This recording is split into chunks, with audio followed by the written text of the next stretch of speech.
பேர் சொல்றாங்கல்ல அந்த கொழுப்பு உனக்கு.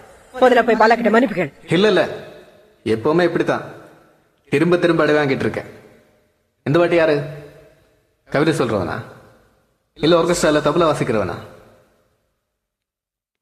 எல்லாம் இந்த அழகு இளமையா இருக்கிற வரைக்கும் தான். அதுக்கப்புறம் திரும்பி பார்க்க ஆள் இருக்காது. நீங்க இருப்பீங்க. என்ன சொன்ன? நிஜமா சொல்லுங்க, நான் அவரை தான் கல்யாணம் பண்ணிக்கணுமா? சொல்லுங்க. வினோதுக்கு என்ன குறைச்சல்? அழகில்லையா? அறிவில்லையா? 2 கால் இருக்கு. நான் கேட்டது என்ன? நான் அவரை தான் கல்யாணம் பண்ணிக்கணுமா? பின்ன இவனை விட பொருத்தமானவன் உனக்கு ஏன் வருவான்? கிடைச்சாச்சு. யாரு?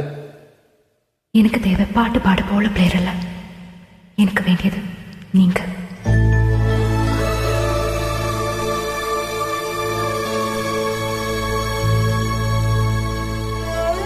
Shut up.